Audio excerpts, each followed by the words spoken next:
JEE mains 2026 में Bernoulli student को पूछा गया ये क्वेश्चन बहुत ही इंपॉर्टेंट क्वेश्चन है। वीडियो थोड़ा सा लंबा हो सकता है बट प्लीज पूरा देख के जाइएगा। बहुत अच्छा कॉन्सेप्ट आपका क्लियर होने वाला है आज। इस क्वेश्चन में मुझे rate of flow of water पूछा गया है, ठीक है। ये बर्नौली स्टूडेंट का क्वेश्चन है। अब यहाँ पर मुझे इस डायग्राम से जो समझ में आना चाहिए वो ये आना चाहिए कि ये जो यहाँ पर बेटा हाइट है एच, इस एच की वैल्यू तो बेटा मैं 5 सेंटीमीटर लूंगा, इस एच की वैल्यू क्या लूंगा मैं 5 सेंटीमीटर। और यहाँ पर ये जो है ये इस एंड और इस एंड यानी कि एंड ए और एंड बी इन दोनों का प्रेशर डिफरेंस बता रहा है। तो मैं इसको लिख सकता हूँ बेटा pressure at A minus pressure at B equals to बेटा क्या होता है हमारा रो जी एच, जहाँ पे एच की वैल्यू हम ये वाली यूज करेंगे, ठीक है। तो एक बात तो मैं यहाँ पर ये क्लियर हो गई। तो यहाँ हमें rate of flow of water निकालना है। Rate of flow of water क्या होता है बेटा हमें पता है A1 B1 equal to A2 B2 content equation से हम निकालते हैं रेट ऑफ फ्लो। अब यहाँ पर बेटा क्वेश्चन मुझे क्रॉस सेक्शन एरिया ए और बी का बेटा दे रखा है 6 सेंटीमीटर स्क्वायर 3 सेंटीमीटर स्क्वायर। इसकी A1 और A2 इन दोनों की वैल्यू मैं जब यहाँ पुट करूंगा तो ये रिलेशन मेरे पास आ जाएगा V इक्वल टू 2VA। तो इसी क्वेश्चन पर बना देंगे हम लोग। और अब देखिए बेटा हमें पता है बर्नौली थ्योरम क्या होती है। बर्नौली थ्योरम हमारी होती है P plus rho g h plus half rho B square equal to constant, ठीक है। ये हमारी होती है। अब हाइट यहाँ पर क्या है बेटा सेम है। इस डायग्राम में देखिए बेटा एंड ए और एंड बी इन दोनों की हाइट बेटा क्या है यहाँ पे सेम है। तो जब यहाँ पर बेटा इनकी हाइट सेम है ट्यूब के अंदर तो हम ये हाइट वाला जो टर्म है इसको कैंसिल आउट कर देंगे। हाइट वाले टर्म को कैंसिल आउट करके क्वेश्चन बनाएंगे जो हमारे पास क्या बन जाएगी P A plus half rho B A square P B plus half rho B B square, ठीक है। अब यहाँ से मैं इसको इधर ले आऊंगा P A minus P B equal to half रो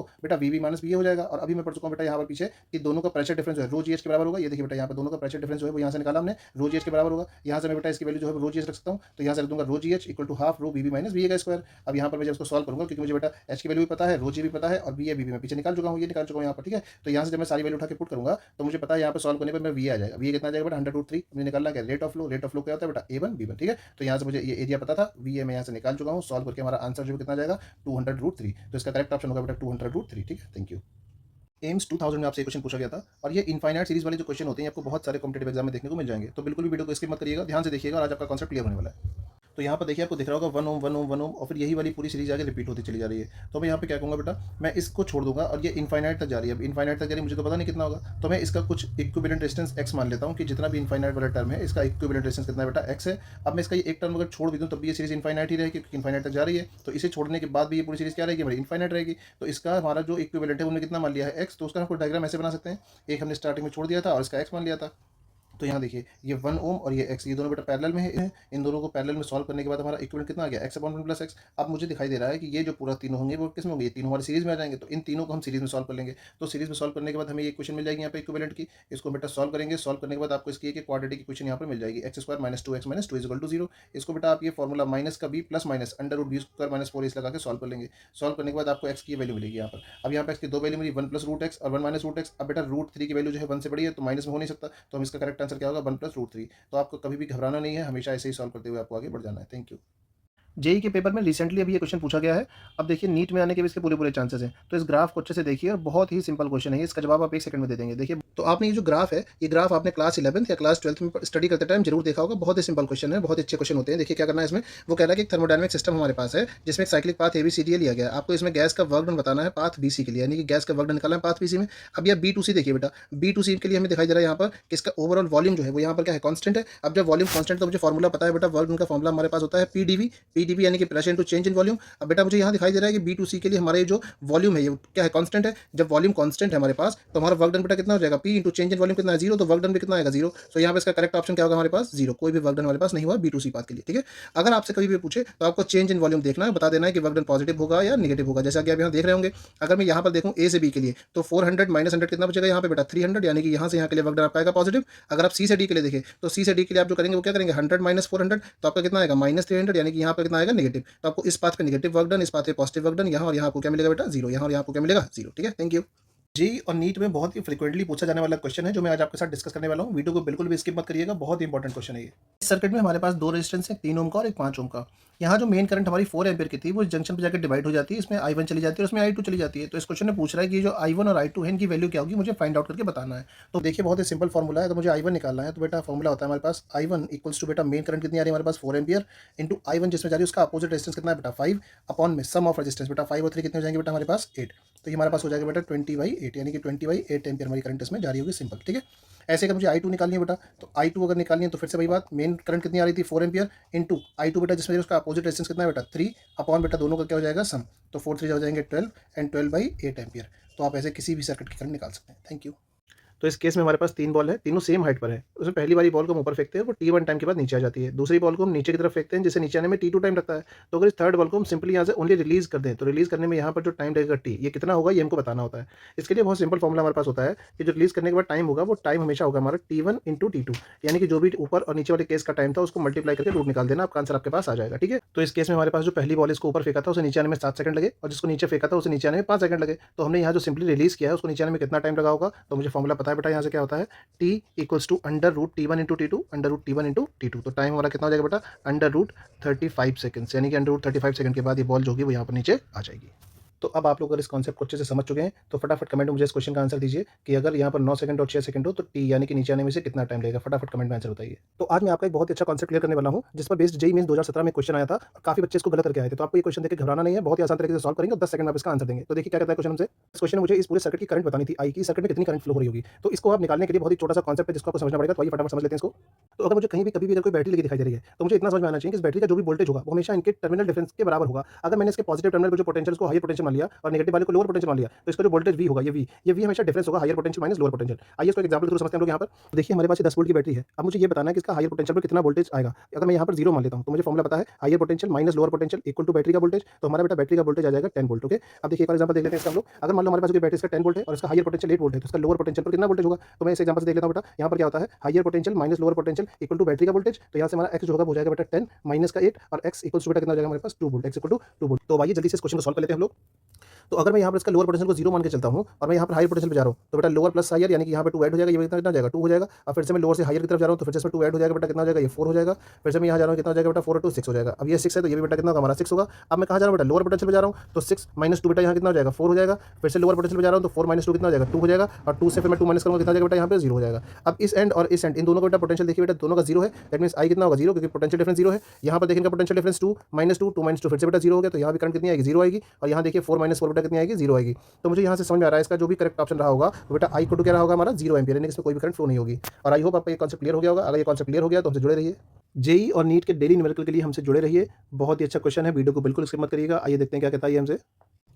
तो ये क्वेश्चन हमसे कहता है कि अगर पुलिस से कोई हमारा रोप बंधा हो जो यू वेलोसिटी से नीचे आ रहा हो और ये भी यू वेलोसिटी से नीचे आ रहा हो, तो इसका सेंटर में जो ये मास लगा हुआ है, ये मास जो होगा वो किस वेलोसिटी से ऊपर की तरफ जा रहा होगा, ये हमको बताना है। ठीक है, मास अगर हमारा ऊपर जा रहा है और ये किसी एंगल थीटा पर जा रहा है, तो इसके दो कंपोनेंट होंगे। ये वाला बेटा जिससे थीटा लगा होता है, ये वाला कंपोनेंट हमारा हो जाएगा वी कॉस थीटा। क्या हो जाएगा बेटा ये वी कॉस थीटा। अब मुझे पता है ये सेम रोप है, ये सेम रोप है, तो जिस वेलोसिटी से ये नीचे आ रहा होगा उसी वेलोसिटी से ऊपर जा रहा होगा। तो मैं यहाँ से कह सकता हूँ बेटा U equals to V cos theta, और मुझे वी निकालना है तो वी इक्वल्स टू हमारा हो जाएगा यू अपॉन कॉस थीटा। ठीक है, तो हमारा फॉर्मूला क्या बन गया V equals to U upon cos theta. आइए जल्दी से इसमें न्यूमेरिकल देख लेते हैं हम लोग। एक इस क्वेश्चन में ये कह रहा है कि अगर ये 3 मीटर पर सेकंड से नीचे आ रही हो और ये ऊपर जा रहा हो, वी वेलोसिटी की मुझे फाइंड आउट करनी है, इनके बीच का एंगल 60 डिग्री है। ठीक है, तो देखिए क्या कहता है ये हमसे। अभी हमने फॉर्मूला पढ़ा है बेटा, वी इक्वल्स टू हमारा होता है you upon cos theta, you upon cos theta. You की वैल्यू बेटा कितनी है 3, कॉस थीटा यानी कि कॉस 60। अब यहाँ पे कॉस 60 की वैल्यू होती है 1/2, तो ये हो जाएगा 1/2, ये ऊपर जाकर मल्टीप्लाई हो जाएगा, तो हमारा वी बेटा आ जाएगा यहाँ पे 6 मीटर पर सेकंड, यानी कि ये ऊपर जो होगा वो 6 मीटर पर सेकंड से ऊपर की तरफ जा रहा होगा। Thank you.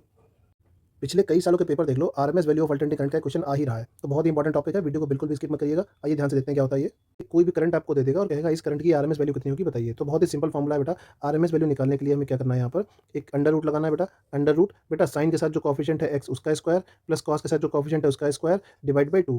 तो ये फॉर्मूला आप याद रखिएगा और बहुत आसानी से आप सॉल्व कर लेंगे। तो आइए जल्दी से न्यूमेरिकल देखते हैं हम लोग। तो देखिए बेटा क्वेश्चन हमें ये वैल्यू दे रखी है इस करंट की, हमें आरएमएस वैल्यू निकालनी है। तो हमें बेटा इसका आरएमएस वैल्यू निकालनी है, तो आरएमएस बेटा हमारा हो जाएगा अंडर रूट बेटा 4 का स्क्वायर प्लस 6 का स्क्वायर डिवाइड बाई बेटा 2। तो अंडर रूट हो जाएगा हमारा 16 प्लस 36 डिवाइड बाई 2। ठीक है, ये अंडर रूट 16 प्लस 36 बेटा हमारा हो जाएगा 52/2, यानी कि रूट 52/2 एम्पियर। ये बेटा हमारा आ जाएगा यहाँ पर आंसर। ठीक है, तो अब अगर आप लोग ये कॉन्सेप्ट समझ चुके हैं तो जल्दी से इसमें से बताइए कि कौन सा ऑप्शन ठीक ऑप्शन है इसका। जल्दी जल्दी कमेंट में बताइए कि इसका कौन सा ऑप्शन करेक्ट होगा।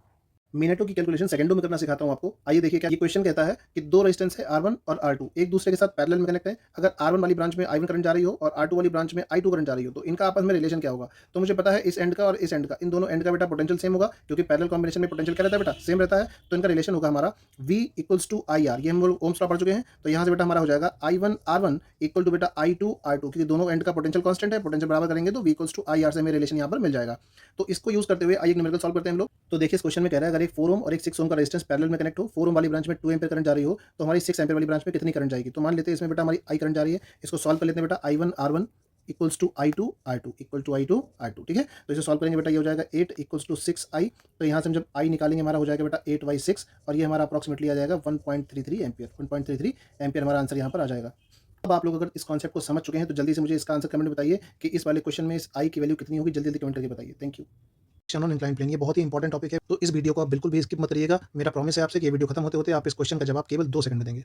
जो भी बच्चे जेईई और नीट की प्रिपरेशन कर रहे हैं उनको ये क्वेश्चन पिछले 10 साल के पेपर उठा के देख लीजिए, हर बार कहीं ना कहीं रिपीट होकर मिल ही जाता है। बहुत ही इंपॉर्टेंट क्वेश्चन है। आइए देखिए क्या कहता है हमसे। क्वेश्चन हमसे कह रहा है कि कोई भी इंक्लाइन सर्फेस है, इस इंक्लाइन सर्फेस का कुछ हिस्सा स्मूथ है, कुछ हिस्सा रफ है, ठीक है, जिसके एक एंड से हम एम मास के किसी ब्लॉक को नीचे की तरफ छोड़ रहे हैं, ठीक है। तो यहाँ पर रेस्ट में था और ये नीचे आते आते आते यहाँ पर आकर दोबारा किस में आ जाता है, रेस्ट में आ जाता है। तो वो ये कह रहा है कि यहाँ पर जो इसका रफ वाला हिस्सा था, इस रफ वाले हिस्से का कोएफिशिएंट ऑफ फ्रिक्शन म्यू कितना होगा, ठीक है। तो कोएफिशिएंट ऑफ फ्रिक्शन म्यू निकालने के लिए बहुत ही सिंपल फॉर्मूला है, डायरेक्ट आंसर आप देंगे इसका। देखिए क्या होता है, ये होता है m प्लस n अपॉन में m, यानी कि रफ वाले का प्लस स्मूथ वाले का डिवाइड बाई रफ वाले का इंटू tan थीटा ठीक है। तो ये फॉर्मूला बहुत ही इंपॉर्टेंट है, ये फॉर्मूला आप याद कर लीजिए, mu is equal to m plus n upon में m इंटू tan थीटा, ठीक है। तो आइए इसका न्यूमेरिकल देखते हैं जल्दी से हम लोग। ये देखिए बेटा आपसे क्या कहता है, ये कह रहा है कि हमारा जो इनका रेशियो है स्मूथ और रफ सरफेस का, ये 1:4 है। तो 1:4 है तो इसका कोएफिशिएंट ऑफ फ्रिक्शन म्यू कितना होगा। देखिए अभी ने बताया था, बहुत ही सिंपल फॉर्मूला इसका हमारे पास कि mu equals to m plus n divide by m, ठीक है, यानी कि रफ वाले का, तो रफ वाले का कितना बेटा 1 इंटू बेटा क्या हो जाएगा यहाँ पर इंटू हो जाएगा हमारे पास tan थीटा, ठीक है। तो हमारे पास म्यू की वैल्यू जो हो जाएगी बेटा 5 tan थीटा, ठीक है। तो ये हमारे पास आंसर आ जाएगा इसका 5 tan थीटा, ठीक। ऐसे ही आप किसी को भी सॉल्व कर सकते हैं। Thank you. ये बहुत इंपॉर्टेंट टॉपिक है, तो प्लीज इसे बिल्कुल भी मिस मत करिए। आप पिछले कई सालों का पेपर देख लीजिए या किसी कॉम्पिटिशन का पेपर देख लीजिए, पिछले 4-5 साल में हर बार ग्रेविटेशन का एक नया क्वेश्चन जरूर आया है और ये बहुत ही इंपॉर्टेंट टॉपिक है, तो प्लीज इसे बिल्कुल भी मिस मत करिए। अगर हमारे पास अर्थ के सर्फेस पर ग्रेविटी की वैल्यू स्मॉल जी हो और अर्थ की रेडियस कैपिटल आर हो, तो वो आपसे पूछ रहा है कि अर्थ की सर्फेस से अगर हम h हाइट ऊपर चले जाएं तो h हाइट ऊपर जाने पर जो ग्रेविटी की वैल्यू होगी उसमें क्या चेंज होगा, वो घटेगी या बढ़ेगी, हमको बताना होता है, ठीक है। तो आइए देखिए इसमें क्या होता है। सर्फेस से ऊपर जाने पर बहुत ही सिंपल फॉर्मूला है, जो फॉर्मूला आपका होता है g dash equals to g बेटा ब्रैकेट में r upon r plus h का whole square, r upon r plus h का होल स्क्वायर। बहुत ही सिंपल फॉर्मूला है, इसको आप याद रखिए, बहुत काम आएगा आपके ये। यहाँ पे r क्या है बेटा, रेडियस ऑफ अर्थ, और h कितना हाइट है ऊपर जा रही है, ठीक है। तो आइए देखते हैं हम लोग, हमारा फॉर्मूला था। देखिए बेटा ये कह रहा है कि अगर ये r/2 यानी कि जितनी इसकी रेडियस है उससे r/2 ऊपर चला जाए तो ग्रेविटी कितनी होगी। तो बेटा यहाँ वैल्यू पुट कर देंगे सिंपल हम, g इक्वल्स टू बेटा r की वैल्यू r प्लस h, बेटा यहाँ पर अपने आप r/2 है तो h की वैल्यू r/2, इसका होल स्क्वायर बेटा यहाँ हम करेंगे तो बेटा ये हो जाएगा g dash equals to g बेटा r, ये ऊपर चला जाएगा मल्टीप्लाई होकर तो ये ऊपर हो जाएगा 2r अपॉन हो जाएगा बेटा 2r प्लस r कितना हो जाएगा बेटा 3r, इसका बेटा हो जाएगा होल स्क्वायर, r से r हमारा कैंसिल हो जाएगा बेटा g डैश इक्वल्स टू हो जाएगा g और ये हो जाएगा हमारा 2 2 4 3 3 9, यानी कि बेटा 4/9g हो जाएगा, यानी कि जितनी भी यहाँ ग्रेविटी थी g उसका 4/9 टाइम्स हो जाएगा, ठीक है। तो अब अगर आपको ये फॉर्मूला और ये न्यूमेरिकल दोनों चीज़ें समझ में आ चुकी हैं तो आप जल्दी जल्दी कमेंट में बताइए कि अगर h की वैल्यू r के बराबर हो जाए, अगर h की वैल्यू r के बराबर हो जाए तो यहाँ पर ऊपर जाने पे g डैश की वैल्यू कितनी हो जाएगी। जल्दी जल्दी बताइए कमेंट में। Thank you. फ्रिक्शन चैप्टर से 2 ब्लॉक प्रॉब्लम का बहुत ही जबरदस्त ट्रिक आपके पास आ चुका है, वीडियो को बिल्कुल भी स्किप मत करना वरना एग्जाम में बहुत पछताओगे। ये देखिए बेटा क्या कहता है, ये कहता है कि 2 ब्लॉक है, 7 kg का है, 3 kg का है। इन दोनों को एक साथ मूव कराने के लिए मैं कितना फोर्स लगाऊं, मिनिमम कितना फोर्स लगाऊं कि ये दोनों एक साथ आगे की तरफ मूव कर जाए। दोनों ब्लॉक को एक साथ मूव कराने के लिए हमें आगे कितना फोर्स लगाना पड़ेगा। इसके लिए बहुत ही सिंपल ट्रिक है, ये देखिए क्या होती है। मुझे इनके लगने वाला फोर्स चाहिए कि मिनिमम कितना फोर्स निकालना है, तो आपको कुछ नहीं करना है, डेसिमल के बाद जो भी डिजिट है, डेसिमल के बाद यहाँ कितना बेटा 3 और यहाँ पे डेसिमल कितना बेटा 1, इन दोनों का आपको ऐड करना है। 3 + 1 कितना हो गया 4 इंटू बेटा total mass of the block, तो total mass of the block कितना है 7 + 3 कितना हो गया बेटा 10 kg, तो आपका कितना हो गया बेटा 4 इंटू 10 कितना आ गया बेटा आपके पास 40 न्यूटन, यानी कि आप अगर 40 न्यूटन का फोर्स लगाएंगे तो ये दोनों ब्लॉक एक साथ मूव कर जाएंगे। तो देखिए इसी तरीके से एक और प्रॉब्लम हमारे पास है, यहाँ पर बेटा एक 4 kg का 6 kg का है, इसमें 0.2 लग रहा है, इसमें 0.3 लग रहा है। तो बेटा देखिए यहाँ भी फोर्स निकालने के लिए वही सिंपल ट्रिक हम यूज करेंगे। तो मुझे इनको एक साथ मूव करने के लिए जो फोर्स चाहिए वो कितना होगा बेटा, यहाँ से हो जाएगा F इक्वल्स टू बेटा कितना है यहाँ पॉइंट के बाद 3, यहाँ बेटा पॉइंट पर कितना है 2 इंटू बेटा क्या हो जाएगा इन दोनों का सम जो भी मास ऑफ द ब्लॉक है, तो कितना हो गया बेटा हमारे पास 10,